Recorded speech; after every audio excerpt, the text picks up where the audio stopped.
welcome to the next episode. So we are here today with Ted Wilkes. Ted, I'm very pleased to have you here again, and welcome to the Film School Network Noise Off.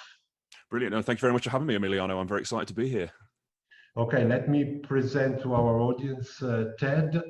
Ted is a writer, a lecturer at Regent's University in London. His areas of specialism are narrative design, 21st century visual cultures, and the horror genre. Am I right, Ted? That's it. Yeah. And you've been directing some short films and showcased in a festival I see in the Miami Sci-Fi Film Festival, Dublin Sci-Fi Film Festival, Chicago International Genre Festival. And so you've been also directing, not only writing, you've been experienced. And how was directing sci-fi stuff? So I mean, genre is my bag. It's what I love. I love being able to tell a story in a kind of a hyper real world, and really being able to explore questions of these big questions that we want to do in film, but through kind of a genre lens. So that was my favorite thing to do with it. But obviously horror is my real passion, and I'm looking forward to one day being able to produce a horror film. If they let me direct it, that would be even better. But if I can write it, that would be fabulous. That's one of my first concerns, because I'm not an horror lover, but I may say that I'm a little bit ignorant on that side. But the interesting thing is when horror comes to like a criticism on society or modern society, and is it that makes it fascinating for you? I mean, for me particularly, yes. I mean, I feel that sometimes, especially with horror, say, it's dismissed as a genre of teenagers and people who are looking for exploitation, say, on the screen. But I think that we've had a wave of horror films most recently. Get Out is probably the most famous example, Jordan Peele's film, where horror is actually asking some quite difficult questions of society. And I think that it is a much better way to kind of unpack who we are. Is to kind of show us what we really fear, rather than just a monster or a demon chasing you with a knife in your dreams. You can really pick at a wound in society and say, hey, this is us. This isn't a false reality. This is actually what we are like. And it starts a conversation, which I think is fantastic. I mean, we've just had St. Maud come out in This Country by Rose Glass, who's a fabulous new director on the scene. And she's really asking questions about, loneliness and isolation. And obviously in our current time, I think they're very poignant questions to be asking in a horror film as well. Yeah, that's great. I think that through fears, we are really, let's say, putting everyone naked in front of the true essence, and this is something, and also the society, the entire society. So this is probably the most interesting part. But I have too much fear to look at. Yeah, and I think that obviously the fear, the scare factor of horror is a great draw to it. Some of us are quite sadist, and we like to feel scared. But I do understand that it is a big hurdle for some people to be like, no, I want to watch something pleasant. But Ted, you are currently working on a book about how to write for the screen with your colleague Phil Hughes. Am I right? Yeah, Phil Hughes. Yeah. He's the course leader at screenwriting at Regents, and we have quite a unique approach to how we like to structure our own work. And we decided that we've done a few very successful lectures at the London Screenwriters Festival, and we decided, hey, we're going to try and turn this into a book. And yeah, we've just got an offer from Bloomsbury Publishing to turn that into a manual. So we're very excited. So what was your? I mean, it's always this question, even for us. We are all teachers, and we are all dealing with teaching a subject in the movie environment. So there is always this question that arises, even for us here in Italy. Why writing? Because there's a full of books there's an entire let's say thread of books that has been written about screenwriting, directing, and so on and so on and so on. So my question is, why? Yeah, I mean, it's a great question, and it's one that we were asked many times during the process of it as well. You know, why another book on screenwriting? And we thought, you know, Phil and I have got some experience, Phil much more than I, of teaching young people. And when you put things, you know, in front of them that are discussing, you know, mythology and Jungian archetypes, and you know, the kind of classical stories that many texts hark back to, this isn't relevant to them anymore. This isn't the language that they speak. So what we wanted to do is we wanted to find ways that we could talk to our students in very specific ways. And we thought, hey, you know, obviously if our students want to be talked to in this way, there are other students as well who are craving a different way to be spoken about with structure. So rather than talking about a hero's journey, that grand narrative of you know, the circular narrative of beginning in an ordinary world and walking through this adventure world and coming out the other side, you know, having fought demons and such, and dragons and monsters and rescued damsels. You know, what if we talk to them in the stories they understand? So we looked really at folk and fairy tales, and how that common language is a much greater framework for young people trying to access story. So we talk about, you know, dark forests and the path, and what waits for our chosen one off the path. You know, what do they need to find to leave the forest? And we find this a much more accessible way to kind of talk about, you know, psychology of character, emotion of character, even kind of the spiritual nature of your character, you know, rather than, you know, talking to them about the ship of Theseus or the, you know, the you know, the underworld, or, you know, what is Sisyphus. We talk about it in much more stripped back, simple terms, and we found that's much better.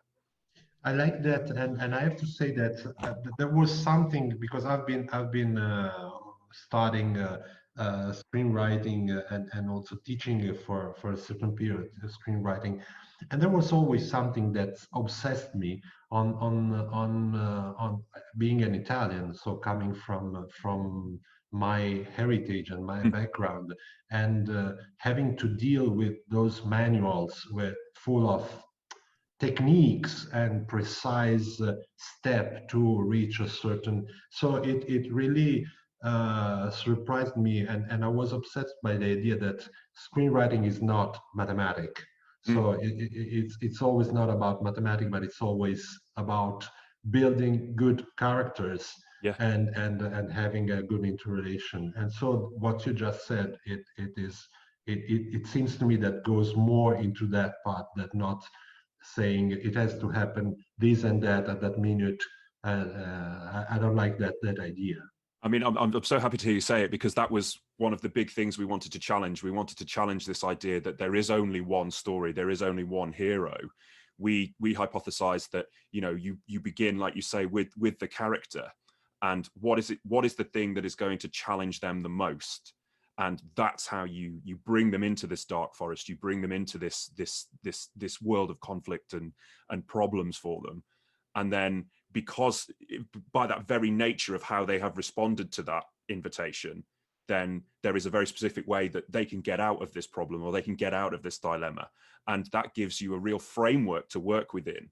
But that's obviously not saying, you know, we always end our talks by, you know, no one knows anything about anything, you know, the William Goldman quote. You know, if you find a way to challenge us, to challenge this paradigm, and you make a movie and it's fantastic, you know, more power to you, and you know, we'll use it in the sequel of the book to say what a great example it was. But yeah, I mean, you know, too often I find that, you know, when you're faced with the hero's journey, say, you know, Joseph Campbell and Chris Vogler, you know, you feel that you have to kind of cram your character into this machinery that they've built, sorry. Whereas we're saying, no, it's a conversation with your character. It's the journey that you go on with them. So yeah, and it's not always the same, because otherwise, well, of course there is, and we see plenty of narrative stories or movies that are based on that, and we know that at minute 15 that happens, at minute 30 it happens on something else, and it works sometimes. Sometimes not, but we are losing a a certain analysis on the character and how it can be developed away from that scheme. So we both agree on that. Yeah, very much so.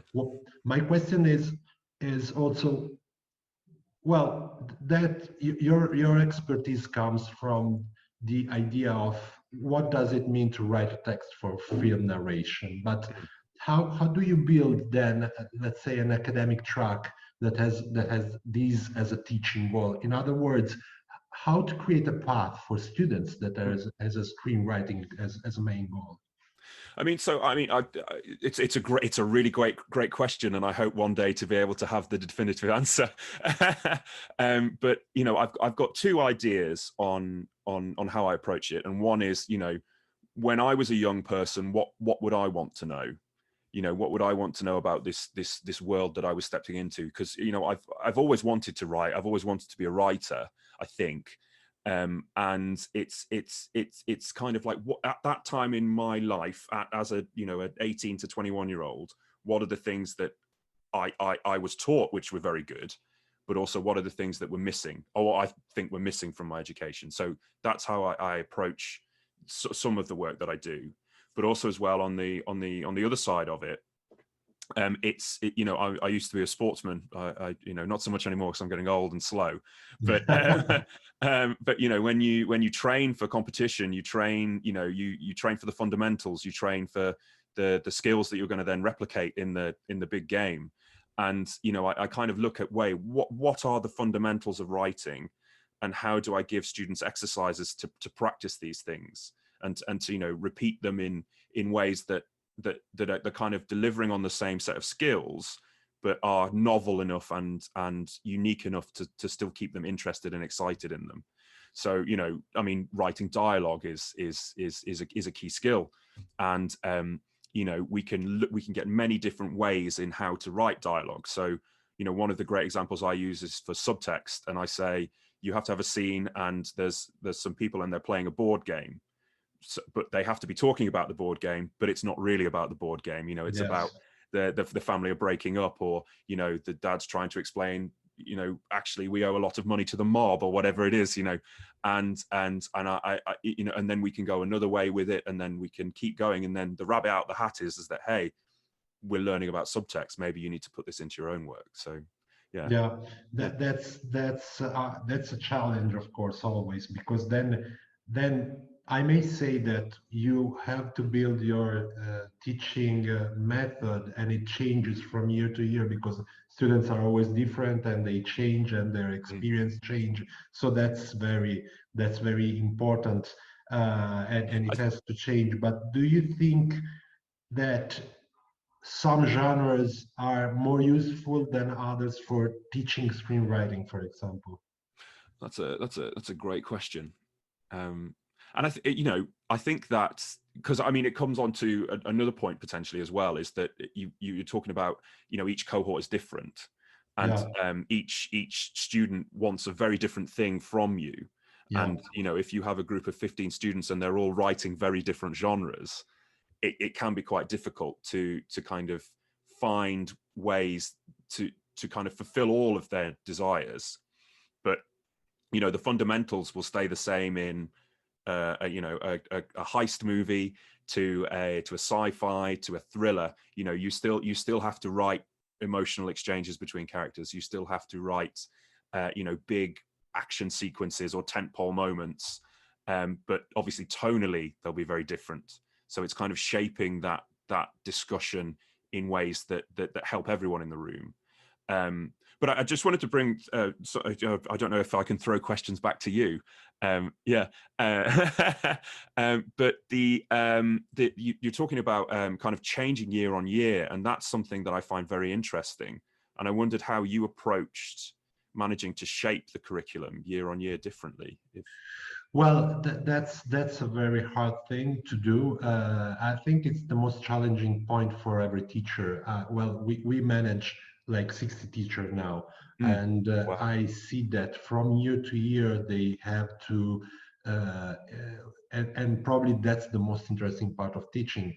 You have to challenge yourself every day, every Mm. year, and you have to adjust your curricula, way of teaching, because the expectation changes, and the ever-changing environment of our work, it obliges us to shape continuously the curricula for the students. So it's pretty challenging and difficult.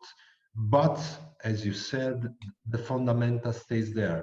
I mean, we are all sticked about history of movies, and this is something that somehow we find difficult to pass to new students, because sometimes they don't even believe that cinema was done before Marvel. Avengers. Yeah. But Yeah. there was cinema, and there was a great cinema, and most of all, there was a great way to tell stories and great dialogues. I like what you said about dialogues, because this is really a particular point we are focusing at, and building great dialogues. It's very difficult, but they have to study. In that sense, I give back my question, and building a dialogue on comedy, or building a dialogue on drama, is and with tension and with suspense, it's different, of course. And you can find great exercise on that, because it's building dialogues on genre. Even it's always characters, of course, but in that case, comedy has, of course, a certain timing, certain way of managing the dialogue that has to be experienced, don't you think? Yes, very, very, very much. You know, comedy is obviously the genre of talking. It's the genre of the quick wit, and the back and forth, and the the conflict in banter almost. But I mean, the comparison between the two genres. I wish I remember who said the quote, but I believe it was Al Pacino, and he'd been given some sides for a script, and he had to learn this long monologue the night before, and then he came onto set and he said, "I can do this in a look."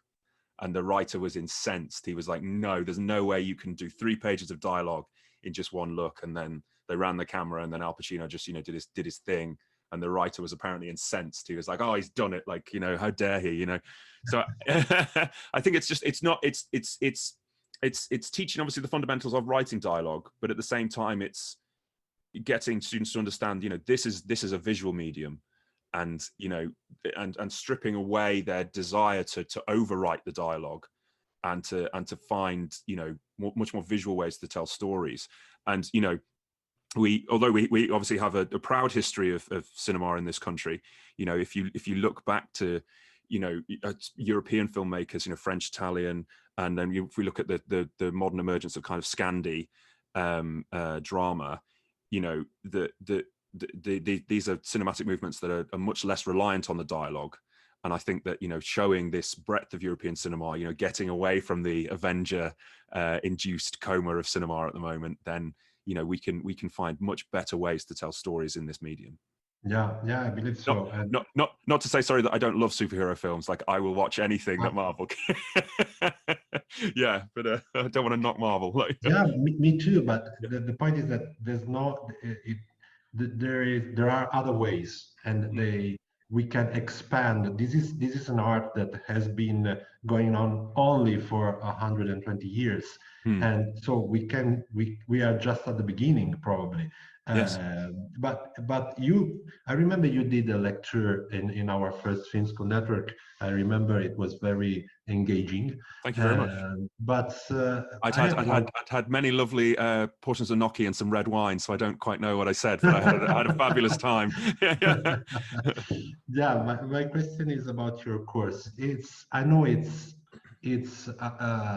let's say a balance between theoretical and practical stuff, but where do you, in your opinion, where do you position that balance between theory and practice in the course? I mean, that's a great question. I mean, we have principles of our teaching that we try and adhere to, which is, we have much more experiential learning, much more engaging practical work than we do the kind of didactic lecturing version of teaching. And you know, I'd like to think that we do land on kind of 75% practical exercise based work, and then, you know, the rest of it is you know, the chalk and talk almost.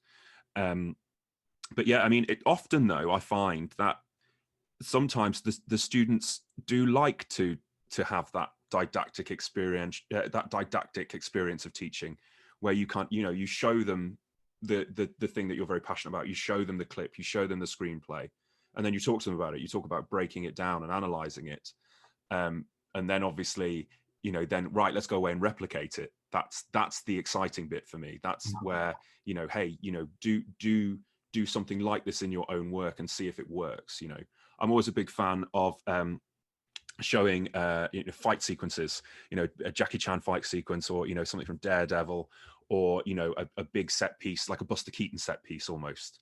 And then I say, right, you know, this is a big action sequence, you know, give me the verbs that you would use in this experience. But then I'd say, right, okay, now let's try and rather than do this as a chase sequence or a fight sequence, let's do this as a date. You know, how would you write this kind of tentpole date moment, but using the same language that you've used before? And I always think that's an interesting experiential exercise for them. You know, there is something I like to remember always. One of our film school network members, that is Lucas from the Uch Yeah. film school in Poland. And I met him, and the first time I met him, we were discussing about teaching how to direct a movie. Mm. And he surprised me because he said to me, it is not possible to teach how to direct a movie. And I was like, so what you're teaching? I'm not teaching how to direct a movie, but I'm trying to teach them how to take out from themselves something Yeah. to be able then to direct a movie. So this is also a question in screenwriting.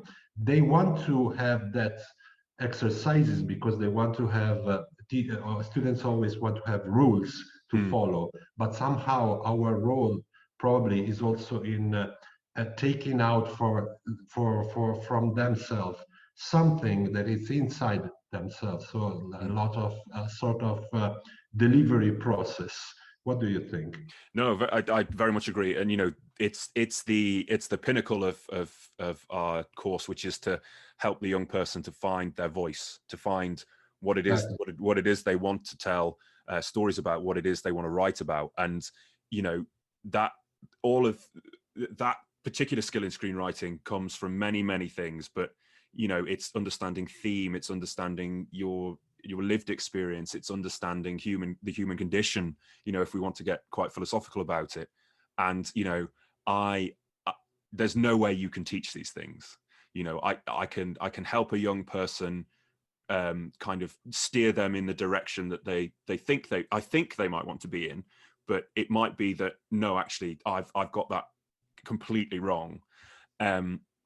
And, you know, I'm learning as well as they are, you know, what is it that they want to tell stories about? And I think that is really one of the most exciting parts about our job is when a young person is like, oh, yes, that's right. That's what I want to say. That's what I wanted to say. And now I understand that I can go away and use all those things that we've been talking about previously. Yeah. Yeah, I find, Ted, I find the central word in that sense is identity. So to find a certain identity, if I have to speak about me, I found out what I wanted almost at 30 years, so quite late. I may say that this is the most difficult things that students have to learn, also in screenwriting. And do you recognize that as a major difficulty? I mean, getting them to know their identity. Yeah. I mean, it's a fascinating question, definitely.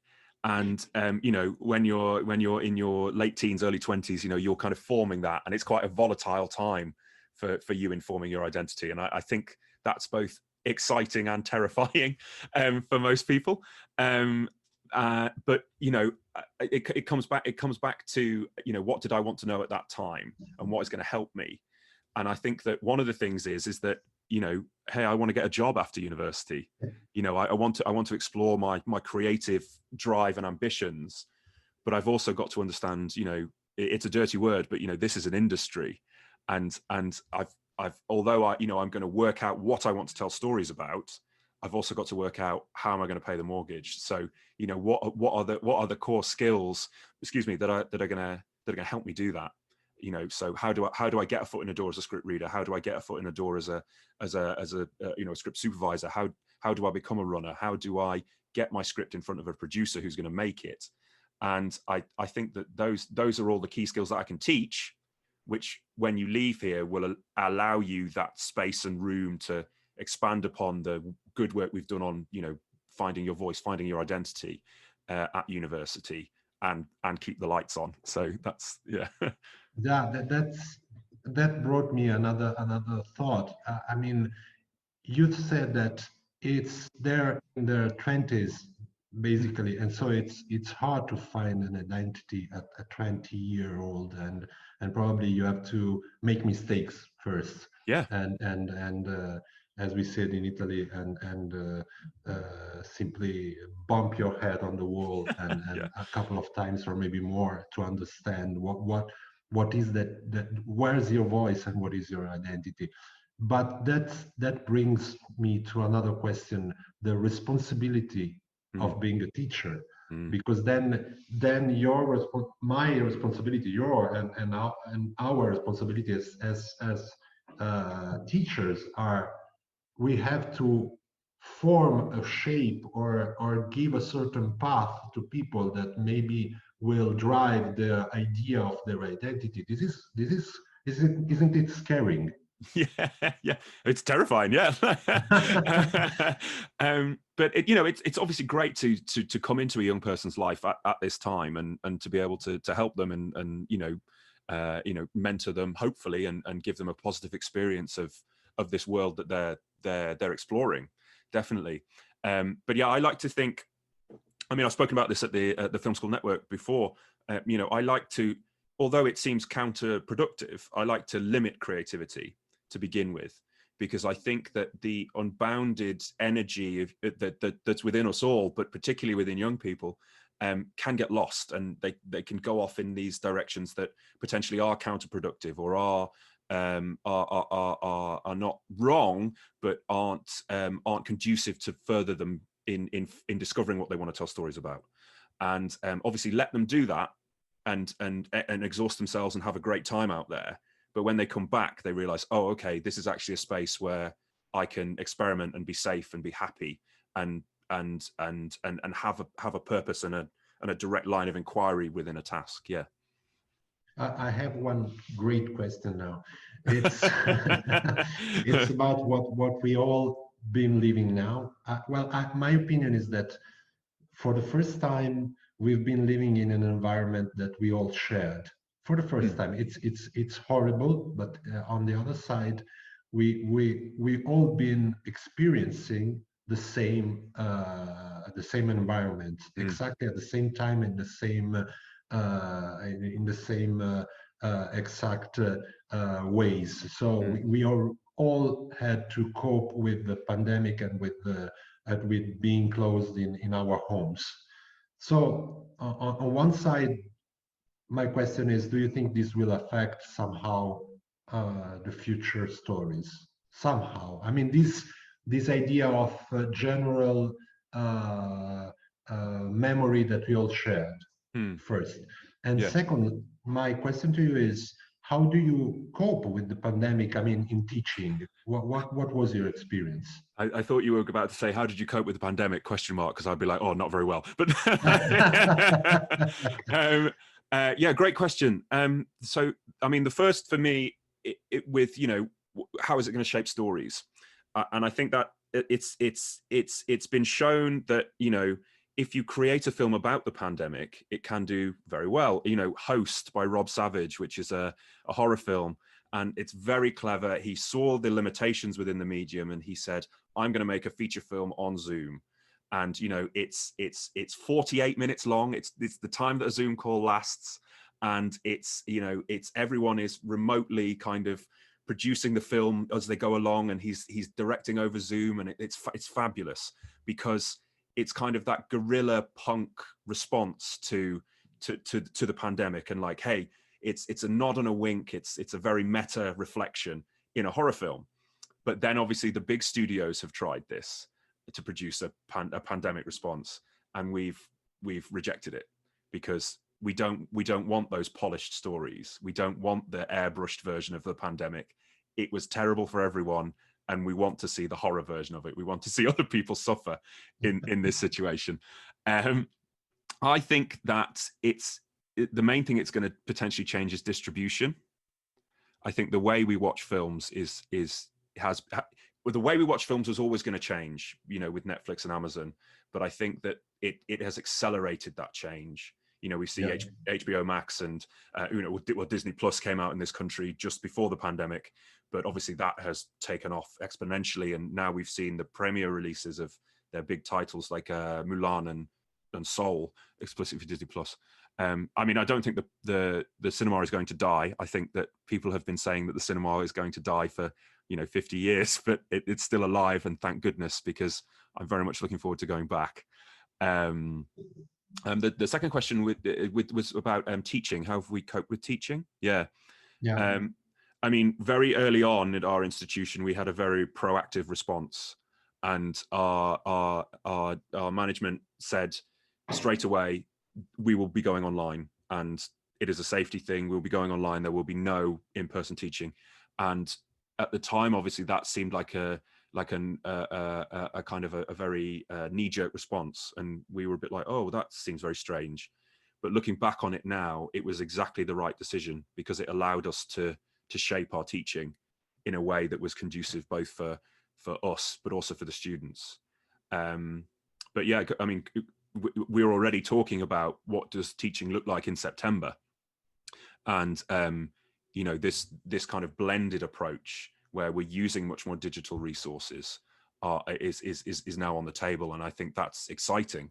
That's exciting to be able to really think about, how am I going to use all of these resources that I've been exposed to because of the pandemic, like Miro or Padlet or the virtual learning environment. How am I going to use that within my classroom space? Is a really exciting challenge. Will you use it? Will you use it in the future in a non-pandemic world? I guess you do. Yes, yeah. So I've been a big. My colleagues were sick of me saying it, but I'm a big fan of Miro, which is an online whiteboarding platform, and I'm already going to deliver a session to my colleagues to say, hey, this is how I'm going to use it post-pandemic, and maybe we should all look at how we can bring it into our classroom. Yeah, that may be interesting also for the Film School Network, because I guess there are several teachers maybe that are listening to us today that may be interested in that thing. So maybe we can do it in the Film School Network also. I'd be honored to, Emiliano, if you'll have me. So please, yeah. Yeah, you're already a member, so you just have to take that plane and hopefully be here in October. I would absolutely love to. It would bring me much joy to be able to come over next year. No, this year even. Sorry, this year. Yeah, this year. Not the wine, because I know that you also. I'm already tasting it. It's okay. I have one last question, Ted, and it's a broad question, but I think it's worth speaking about it. So, what do you think? Because we are living in this environment, we are living in, and we are teachers, so we constantly have these questions on our mind, and I'm sure you are having these questions too. So what do you think is the most important aspects in writing for cinema for the 21st century? Oh, what a great question. It's like we've seen all, but we've never seen all. There's always a broad variety of aspects that we can explore. So where are we going in your point of view? I think that it's the screen is now kind of prime real estate for us, and there are so many fractured ways, so many fractured audiences, and so many different outlets for a creative to kind of get their message across.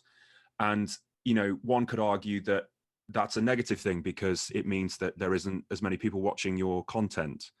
But at the same time, it means that you have more opportunities to get things made.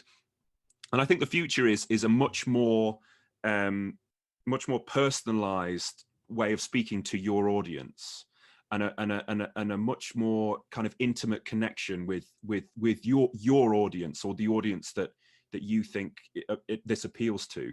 You know, we only have to look at, say, you know, things like Twitch or YouTube. You know, a person with a webcam in their bedroom can speak to millions of people. And, you know, I feel that the industry has to understand the power of that, where you can produce something for 1 million people, and that is far more relevant and far more engaging than a blockbuster on an IMAX screen. You know, like, how are we going to find those audiences, those little audiences that are craving a very particular story? How are we going to find it, and how are we going to reach them with that story? I think that's the future. Yeah, that's a point, and also another point is the format, because that what surprised me. Have you saw, well, it was produced in UK, so Fleabag, Yes. and so there are many new formats because it's like 20 minutes, I guess. Fleabag, it's a series and it's in 20 minutes. So we are constantly in a challenge where we can restructure the narrative models, and that's it. That is very interesting in my opinion. And I mean, I think it's a fascinating realm to explore. You know, if you look at the new media companies, you know, Snapchat have got their own original series, which is, you know, 30-second clips almost. I mean, Quibi, unfortunately, I think came out at the wrong time. Yeah. But I think that if someone is brave enough to look back at that audience, you know, the commuter who's spending 10 minutes on the bus and wants to have, you know, a series that they can engage with, if someone is brave enough to go back into that space, I think that when commuting returns, there is potential there. I mean, I don't want to stick my neck out that badly, but no, but I agree with you, and also I believe that the short formats, that is also something that will engage our students more. The short formats are something that will be more and more important in the future, because it is also because it is something that you can enjoy on your screen, on your iPhone, on your smartphone, and this is something that it will come soon in the future. I believe in that. Yeah. So Ted, we have ended our time. Well, to be honest, we can stay here for the next couple of hours, but I know that people at home wouldn't be so much happy to follow us, so we have to stick it, and we have to end it here for now. But first of all, thank you for sharing this time with us, because it was really, really a pleasure. No, thank you, Emiliano. It's been an absolute pleasure, and thank you to Film School Network for facilitating this. It's been a brilliant experience, and I look forward to a long relationship with the organization. Thanks, and we'll see you in October, and everyone who's going to be in October in Lucca, because I guess we are ready for the third edition. We are already at the third edition, happily, and to our wonderful lunches and sessions. This time we probably launch new ideas for the film screenings, and also ideas for young talents to have opportunities to make their projects. But we'll tell you that lately, and it's a surprise. Okay? Yeah, brilliant. No, it sounds fabulous. I'm looking forward to it. Okay, thank you very much, Ted, again, and talk soon. And to all of you that are listening, this is the third episode, but we have some more episodes with new great fellows that speaks about teaching and cinema and the cinema world. Thank you very much, Ted. Brilliant. Thank you. Bye-bye. Bye-bye.